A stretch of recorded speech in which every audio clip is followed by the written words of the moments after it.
बताया जा चुका है और फिर भी अपना पावर क्वेश्चन।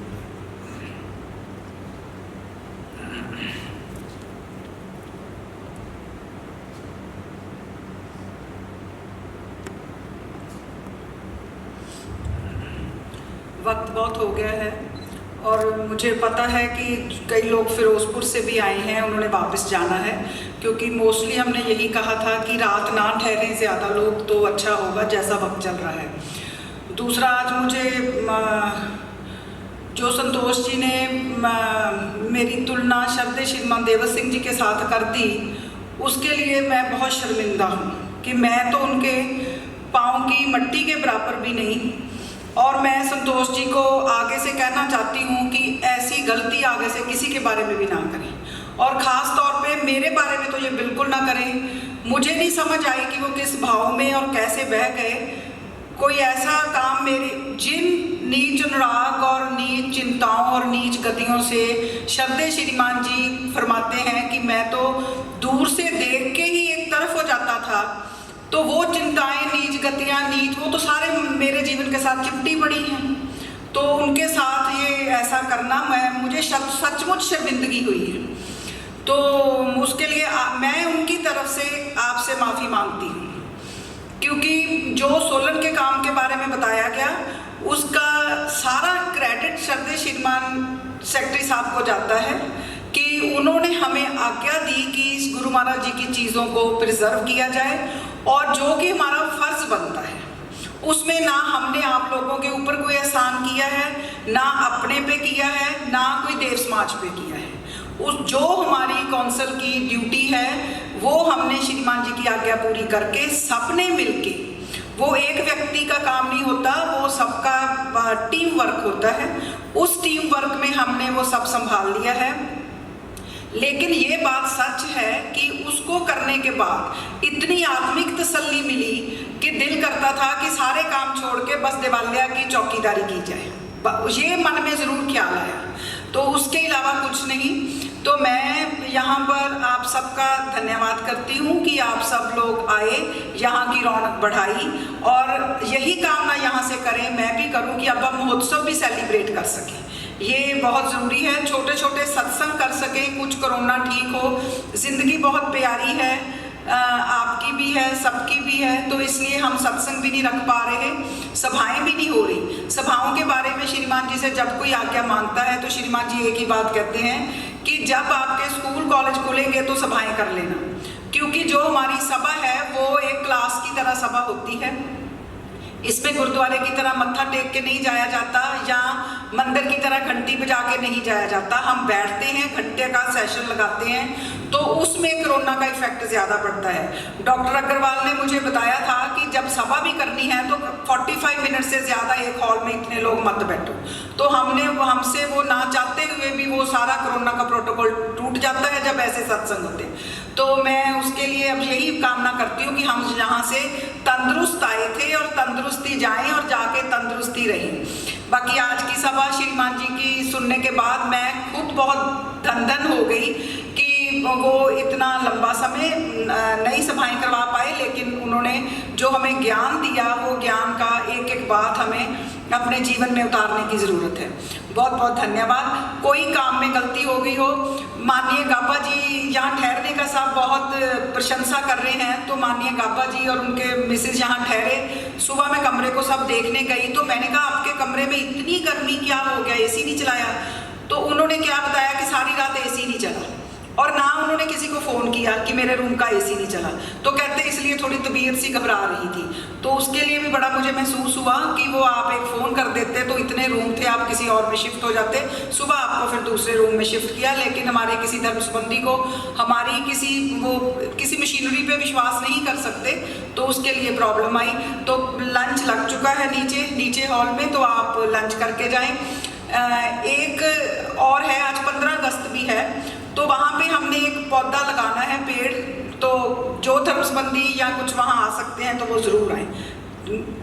उस तरफ है लॉन में, तो कोशिश करें। बहुत बहुत एक बात और आपसे,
वर्षा मेरे हृदय पर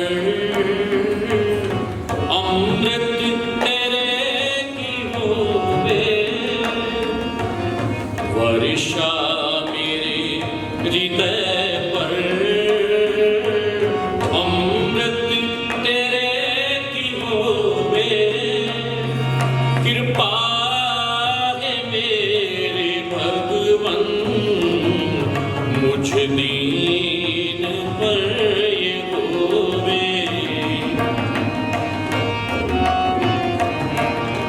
कृपा है मेरे भगवन मुझ दीन पर ये होवे।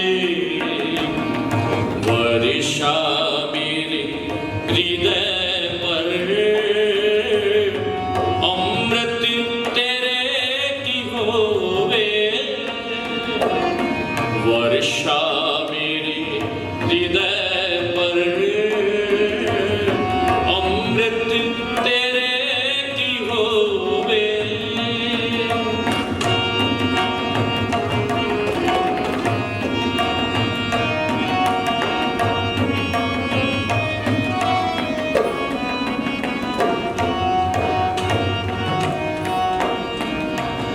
वर्षा से जैसे टीले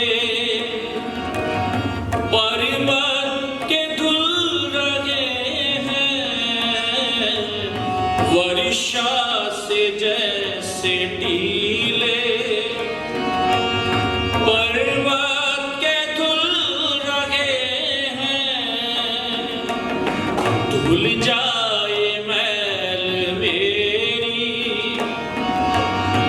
हृदय पवित्र होवे। धुल जाए मैल मेरी हृदय पवित्र होवे। हृदय पवित्र होवे। वर्षा मेरे हृदय पर अमृत तेरे की होवे।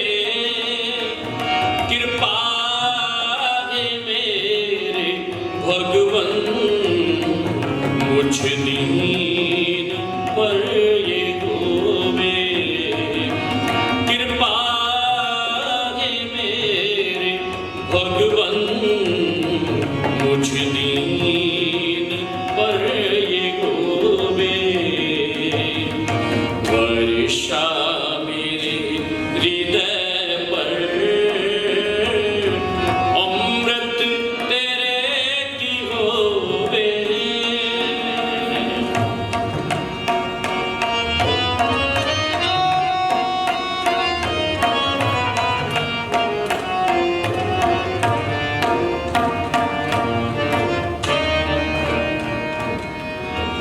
सब्जी से जैसे पर्वत सब लहलहा रहे हैं।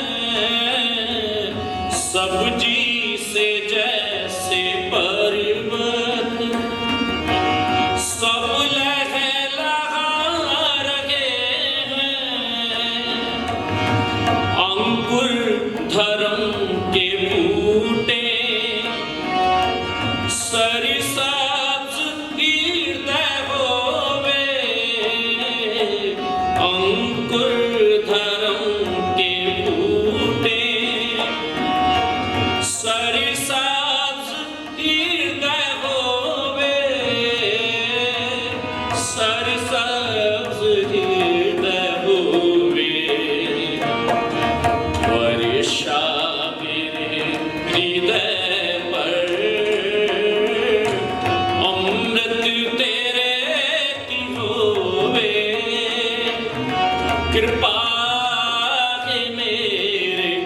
भगवन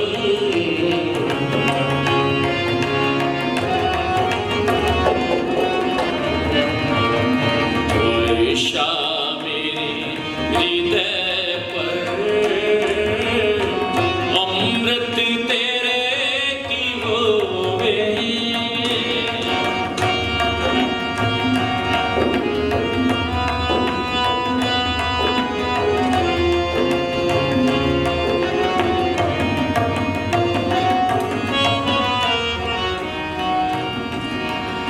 भरपूर यह चमन हो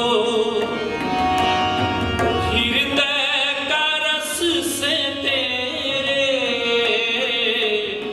भरपूर यह चमन हो हृदय का रस से तेरे। ओ फूल फल जो इसके बू तेरी उनमें होवे।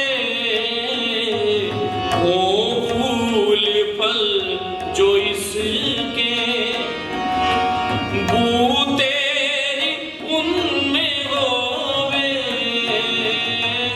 बू तेरी उनमें होवे। वर्षा मेरे हृदय अमृत तेरे की होवे। वर्षा मेरे हृदय पर अमृत तेरे की होवे।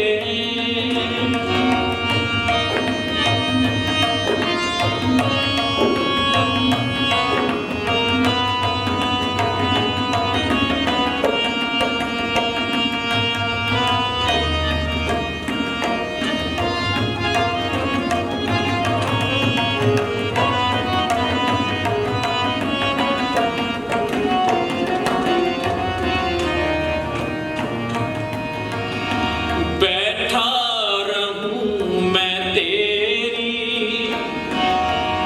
वर्षा तले सदा ही। बैठा रहूं मैं तेरी वर्षा तले सदा ही। ताके जीवन से निकले जो बेहतरीन होवे। ताके जीवन से निकले जो बेहतरीन होवे। जो बेहतरीन होवे। वर्षा मेरे हृदय पर अमृत तेरे की होवे। कृपा है मेरे भगवन मुझ दीन पर ये होवे।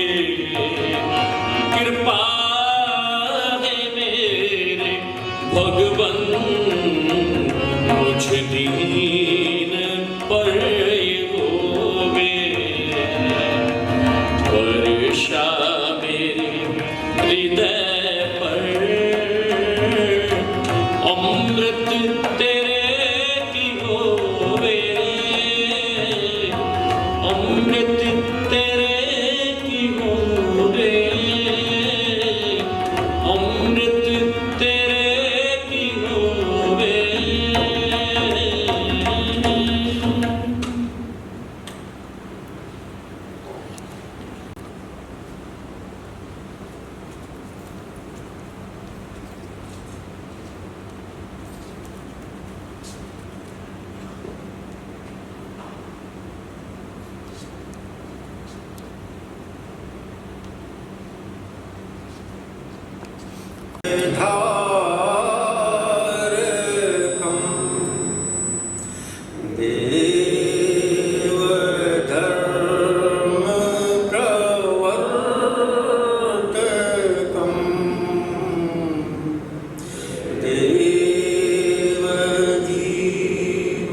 सर्वहित संपादकं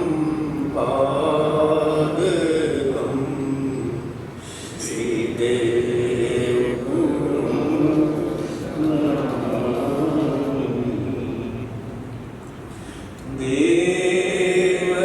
देवज्योति प्रकाशकम्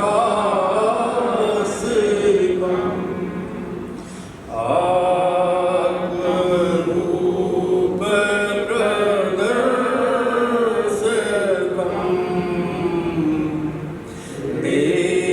देवज्योति प्रकाशकम्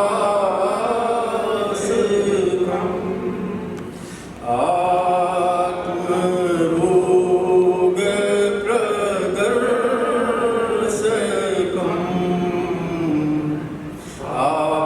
आत्मपात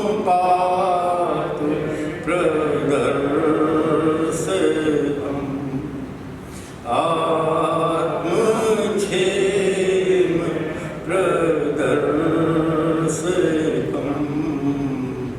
श्रीदेव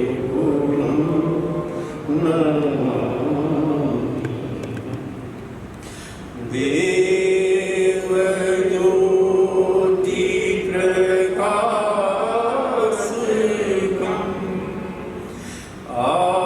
आत्मबोध प्रबोधकम्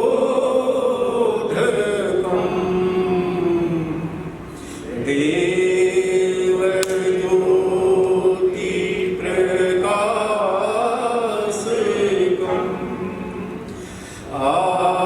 आत्मज्ञान प्रबोधकम्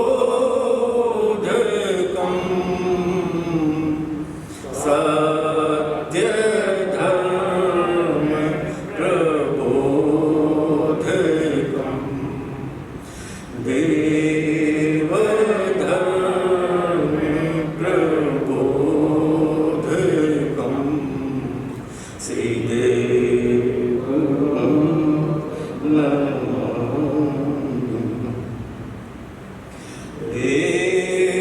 देवतेज प्रकाशकम्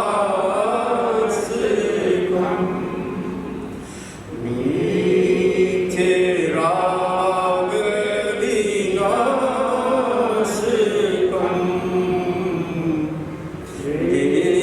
देवतेज प्रकाशकम् नीतिघृणा विनाशकम्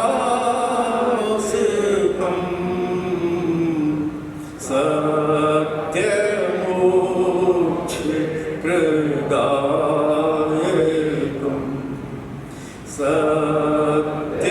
सत्यमोक्ष प्रदायकम् श्रीदेव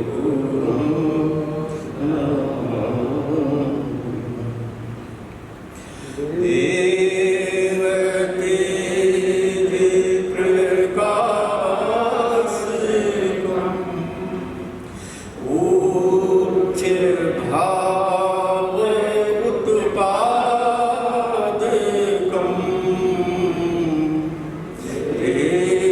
देवतेज प्रकाशकम् उच्च राग उत्पादकम् उच्च रूप विकासकम् उच्च रूप विकासकम् श्रीदेव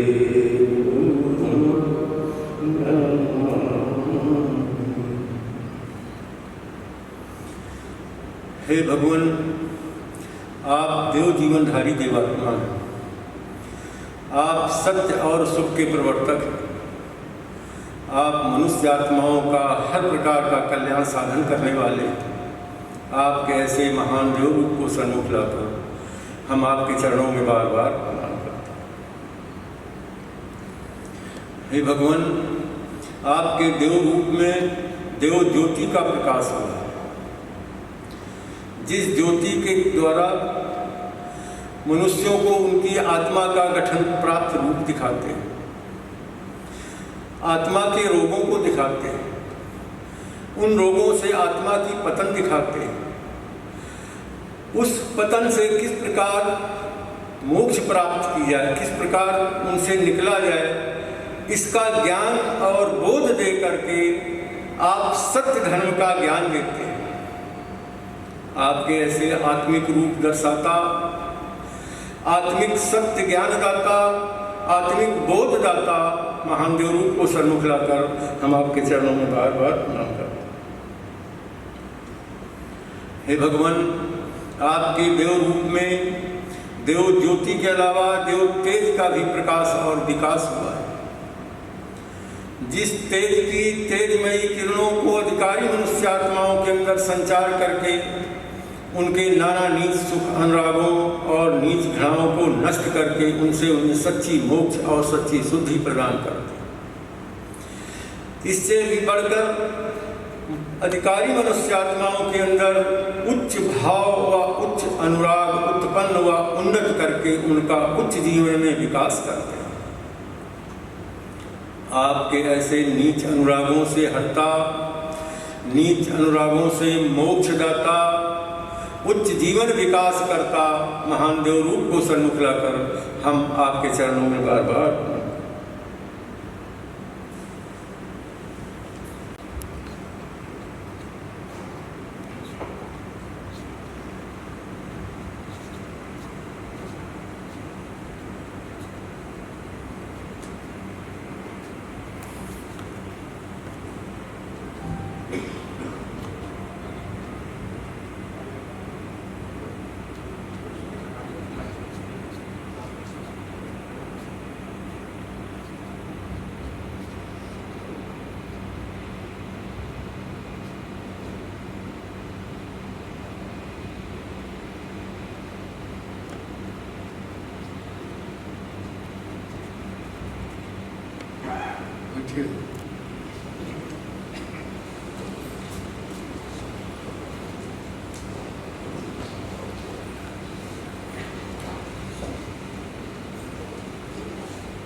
उपकृत किया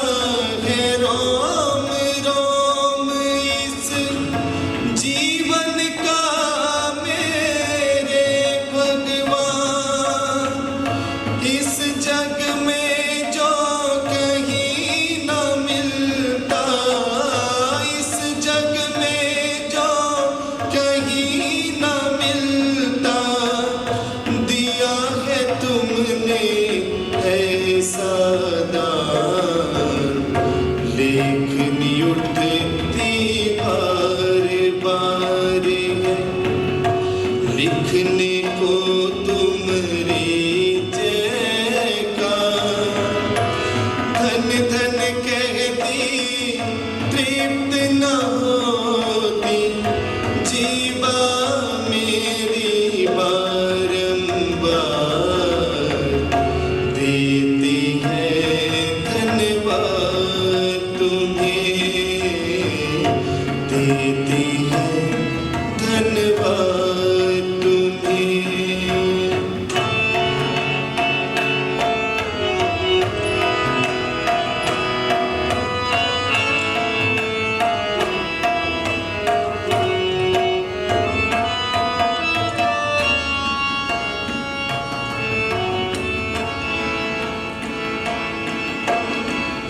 मस्तक झुक जाता है मेरा, करके तब चरणों का ध्यान। मस्तक झुक जाता है मेरा, करके तब चरणों का ध्यान। हृदय उत्कंठित होता है, हृदय उत्कंठित होता है, आपको अपना रक्षक जान। आँखें भरती अश्रु जल से, सतगुरु आपका रूप निहार। धन धन कहती तृप्त न होती, जीवा मेरी बारंबार देती है धन्यवाद तुम्हें, देती है धन्यवाद तुम्हें।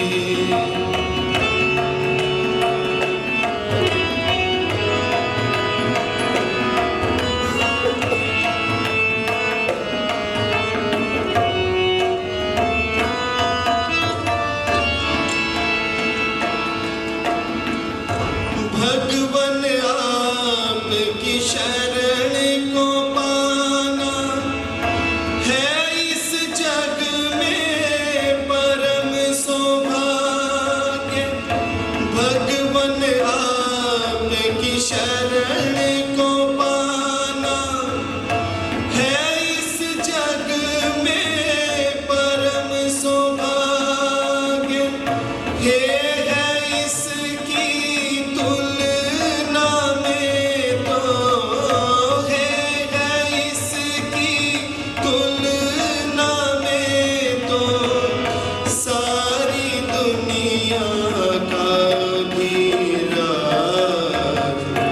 भूला नहीं समाता हृदय, भूला नहीं समाता हृदय।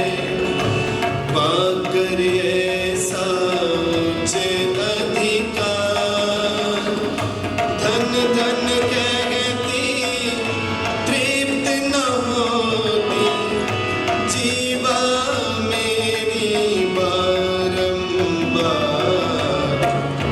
देती है धन्यवाद तुम्हें, देती है धन्यवाद तुम्हें।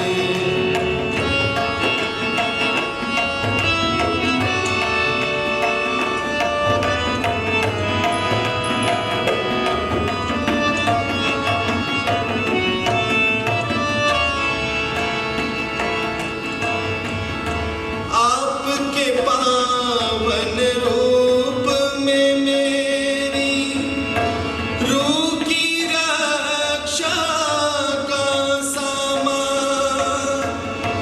आपके पावन रूप में मेरी रूह की रक्षा का सामान। काश करूं मैं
जीवन का मेरे मुरझाए जीवन का किया है आपने नव निर्माण। चाहता हूँ बस आयु भर ही बड़ा रहूं मैं तुम्हारे द्वार। धन धन कहती तृप्त न होती जीवा मेरी बारंबार। देती है धन्यवाद तुम्हें मेरे दिल के सारे उद्गार। धन धन कहती तृप्त न होती जीवा मेरी बारंबार। देती है धन्यवाद तुम्हें, देती है धन्यवाद तुम्हें, देती है धन्यवाद तुम्हें।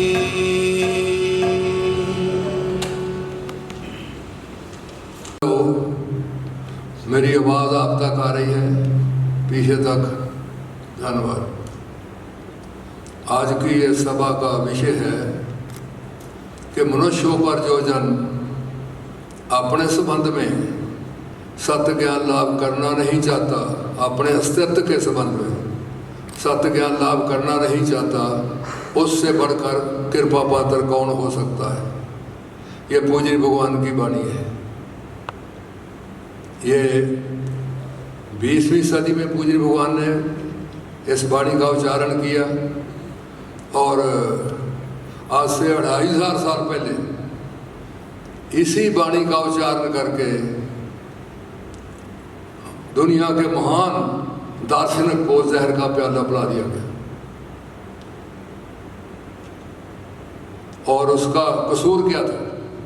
उसने क्या कहा था कि know thyself your aim of life. यही जो पूज्य भगवान कह रहे हैं। और उसने दूसरी बात जो कही थी वो ये थी कि he who knows not and knows not that he knows not is a fool. कि जो अपने आप को नहीं जानता और जानना भी नहीं चाहता वो मूर्ख होता है। और 20वीं सदी में फिर आइंस्टाइन ने एक बात कही। उसने कहा कि ये दो चीज़ें नेचर में असीम हैं। एक उसने कहा कि नेचर असीम है। दो चीज़ें कह रहा था आइंस्टाइन, महान दुनिया का विद्वान शायद आदमी था, साइंटिस्ट, जिसके मतलब ये कहा गया है कि उसकी थ्योरी ऑफ रिलेटिविटी जो है उसको सिर्फ 6 आदमी समझते हैं। सारी दुनिया में 6 आदमी समझते हैं, किसी ने चैलेंज नहीं किया इसको। तो कहते दो चीज़ें असीम हैं, एक नेचर असीम है और एक इंसान की मूर्खता असीम है। ये पहली बात से तो हम इत्तेफाक करेंगे सारे, लेकिन दूसरी बात से इत्तेफाक नहीं करते। कोई माइका लाली करेगा कि मैं मूर्ख हूँ, मैं जानता कुछ नहीं हूँ। और जो जिसका मैं जिक्र पहले किया, अरस्तु का, अरिस्टोटल, सोक्रेटिस का, उसने कहा था कि मैं I only know one thing and that is that I know nothing. और वो उसको फिर फिलासफी का पहला शहीद माना गया। पूज्य भगवान ने भी कहा था कि अगर हमारा आविर्भाव अंग्रेज़ों की हुकूमत के वक्त ना होता तो हमें लोग मार देते। ये कितनी बातें साथ मिल रही हैं, इकट्ठी हो रही हैं। तो पूज्य भगवान ने एक और बात कही कि मनुष्य अपने आप को जानना क्यों नहीं चाहता, क्योंकि वो अंदर से भयानक इतना है। हमारे कल वोरा जी के मतलब बात कही, मुझे याद आ गई, मनोज जी ने सुनाई कि वो शेव करते थे दूसरे तीसरे दिन, ये देव समाजियों की, ये देव समाज के मॉडल हैं, ये मैनेजर थे हमारे कि जब शेव करते थे तो कहते थे खरैती तेरे मुंह पे कालक तो नहीं लगी हुई? कोई कहता है मैनेजर शीशा देखते हुए तेरे मुंह के ऊपर को कालक तो नहीं लगी, खरैती। तो ये इसलिए मुश्किल बहुत है अपने आप को समझना और अपने जैसा रूप है उसको देखना, ये मुश्किल बड़ा है। और ये आज सारी जितना दर्शन का इतिहास है वो सारा इसी शब्द के इर्द गिर्द घूमता है कि मैं कौन हूँ, मैं क्या हूँ, मेरा लक्ष्य क्या है, समाज के साथ मेरा रिश्ता क्या है, इसी के गिर्द घूमता है। शोपेनहावर बहुत महान दार्शनिक हुए हैं जर्मन के। वो आधी रात थी, बर्फ पड़ रही थी, तो वो शोपेनहावर बेचैन हो उठा। वो बर्फ के अंदर बाहर निकला अपनी लालटेन हाथ में लेकर, तो उसके पीएन ने कहा कि कौन हो तुम? उसने कहा वो इसी बात को ढूंढने के लिए तो नींद नहीं आ रही रात की, इसी बात को ढूंढ रहा हूँ कि कौन हूँ मैं। और वो कमाल का इंसान था। ये लोग सारे बड़े कमाल के थे।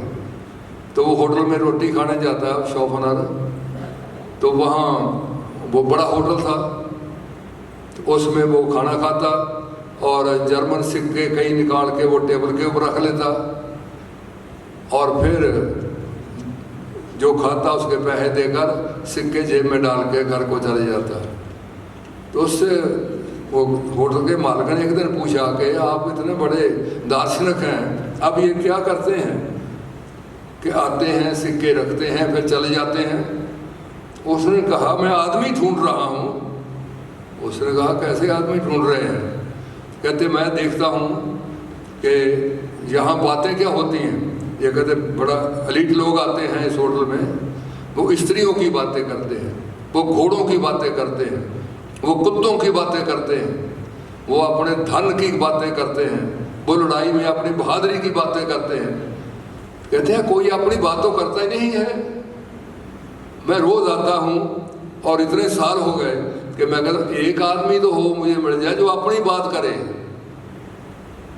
तो ये लोगों ने ये विषय बहुत मुश्किल है, लेकिन ये इसके बगैर हमारा चारा नहीं है। पूज्य भगवान ने एक बात ये फरमाई कि मनुष्य को उसकी भाव शक्तियाँ चलाती हैं, जो मेरा आज का मूल विषय है। मनुष्य को अपनी भाव शक्तियाँ चलाती हैं। देव समाजों ने जो देव समाज से संबंधित है फिक्र कई दफ़ा सुना है। हम अब यहाँ कहीं है हमारी कोनों को भाव शक्ति लेकर आई है, भाव है हमारा। हम क्यों शादी करते हैं? कोई भाव होता है। हम क्यों धन कमाते हैं? कोई भाव होता है। हम क्यों सर्विस करते हैं? किसी भाव की तृप्ति करते हैं। इसलिए हम पहले ये जानने की कोशिश करेंगे कि भाव शक्तियों का स्वभाव क्या है। मैंने भी देखना है सेवा में, आप भी देखें कि उसके अनुसार हम कहाँ तक पूरे उतरते हैं। भाव शक्तियों का पहला स्वभाव ये है कि वो शक्तिमय होती हैं। शक्तिमय होती हैं, वो तृप्ति ढूंढती हैं, वो तृप्ति किए नहीं रह सकती। वो साक्षात और साक्षात तौर पे अपनी तृप्ति ढूंढ लेती हैं। वो हमारे ना चाहने पर भी अपनी तृप्ति ढूंढ लेती हैं। ये हमारा जो हमारा स्वभाव है उसमें हमारी भाव शक्तियों की ये गठन है और इस गठन के रूप में रहते हैं। हम नहीं चाहते कुछ, लेकिन वो हमारे भाव इतने मजबूत होते हैं कि वो हमारी बेच नहीं चढ़ देते। 3-4 रोज हुए, सुबह की नींद मुझे मिलने आई। ये सुबह आती है सबसे पहले मेरे कमरे में आती है, सादेव की जय हाल चाल पूछते हैं। तो मुझे इसने आते ही कहा पापा आज तो बड़ा ज़बरदस्त अटैक हुआ।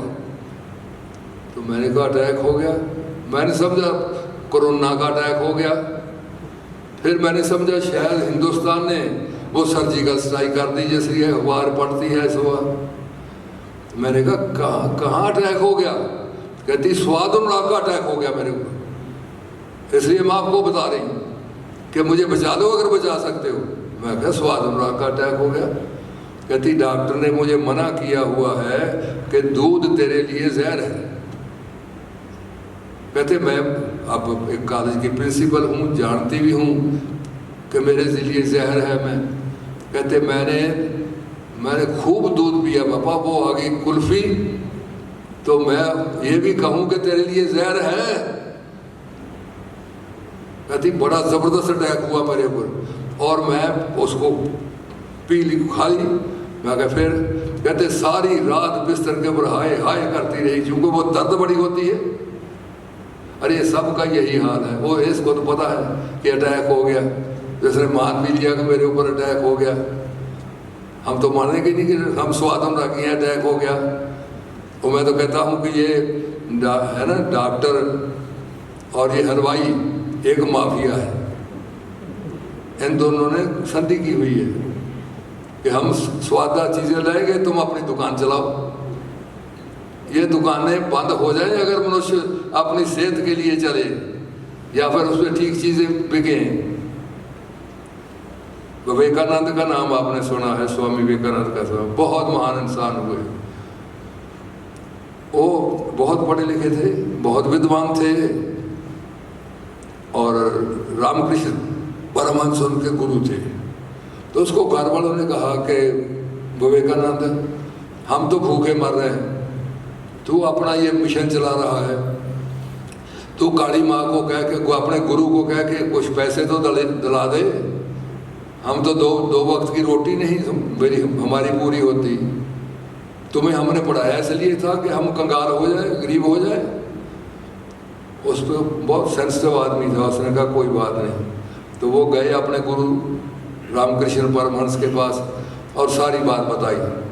उसने कहा बेटे कोई बात नहीं, तुम काली माँ जो है उसके दरबार में जाकर ध्यान लगाकर तुम मांग लो उससे धन, तुम्हें धन मिल जाएगा।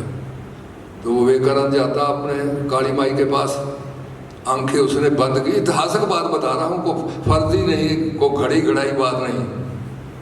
तो उसने आंखें बंद की और कहा माँ मुझे ज्ञान दो। अरे लेने धन गया था, वहाँ मांगने के लग गया। माँ मुझे ज्ञान दो, माँ मुझे ध्यान दो, माँ मुझे विराग दो। और आ गया स्वामी, वो कहते मांग लिया? कहते वो तो नहीं मांगा गया, मैं जब अंतर ध्यान हुआ तो फिर गुरुजी फिर ये कहते एक दफ़ा फिर जाए। तो फिर गया, फिर उसने कहा माँ मुझे ज्ञान दो, माँ मुझे, फिर वो हुई, मुझे ध्यान दो, मुझे विराग दो, मुझे त्याग दो, मुझे मोक्ष दो। तो उसने कहा बाप तू सारा जोर लगा ले, तेरे हाथ धन नहीं आ सकता, जो तू चीज मांगता है वो ही मिलेगी। तो हमारे भाव शक्तियां जो है उनको, उनकी गठन है, गठन में रहते हैं। और एक विभाग जो होता है उसमें हमारे कई भाव अपनी तृप्ति करते हैं। भाव तृप्ति के बगैर रह ही नहीं सकता। हम जो कुछ कर रहे हैं तृप्तियों के लिए कर रहे हैं, और तृप्तियों में क्या तो सुख मिलता है, सुख मिलता है। तो सुख का वो तृप्ति होती है, इसलिए जगह जगह जगह जगह जगह जगह यही कुछ हो रहा है। सारा इतिहास मनुष्य का यही है। वो जो उच्च भाव है उनकी भी तृप्ति होती है, वहां भी नहीं रोक सकता, वो मौत तक चला जाता है। आपने करतार सिंह सराभा का नाम सुना है? याद आ गया मुझे, किसी ने सुना नाम? सुना है। वो कौन थे? वो अमृतसर के रहने वाले थे, अमीर परिवार के थे। उनके पिता का देहांत हो गया और उसके चाचा ने जब 10वीं उसे कर ली तो उसे मिशिगन यूनिवर्सिटी में डाल दिया, अमेरिका में। बहुत लायक था, पढ़ने बड़ा लायक था। वहाँ हरदयालय में से उसकी आना जाना हो गया। हरदयालय में मैंने सबसे पहले जो किताब पढ़ी वो हरदयालय की थी, हिंट्स फॉर सेल्फ कल्चर, बहुत वंडरफुल बुक है। और हरदयाल एमए जो है, मैं जिसको नाम ले रहा हूँ, वो बहुत ही विद्वान इंसान थे। उधर अमेरिकन यूनिवर्सिटी में पढ़ाते थे। और गदरी पार्टी की जो बुनियाद है उसमें वो उन्होंने रखी।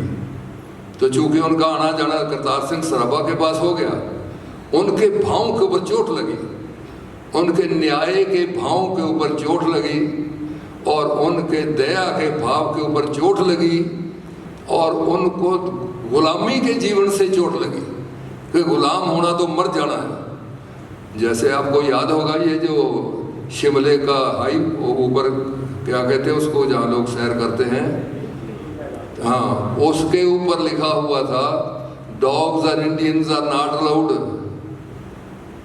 अरे लोग उस जो सेंसिटिव होते हैं वे मर जाते हैं कि ये क्या है, हम नहीं इस सिस्टम के अंदर रहेंगे। तो उसने भी, उसके दिल के ऊपर असर हुआ।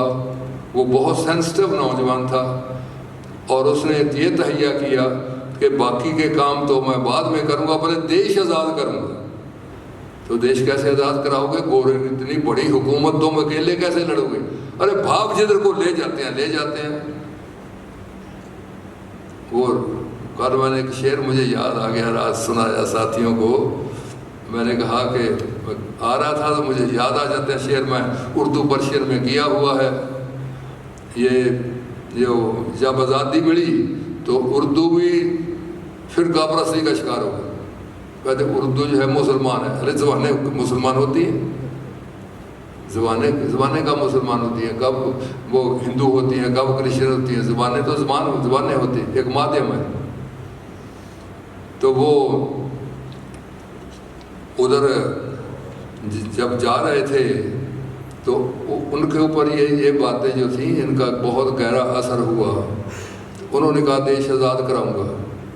और देश कैसे आज़ाद होगा कि मैं इंडिया जाके इंडियन मिलिट्री को बताऊंगा और बगावत कराऊंगा कि आज एक आदमी, एक नौजवान, नाबालग, बालग भी नहीं हुए थे, तो वो वहाँ चले गए और वो एक बात गाया करते थे, सेवा देश दी जिंदड़िए बड़ी औखी गल्ला करनियाँ बड़ियाँ सुखालियाँ ने।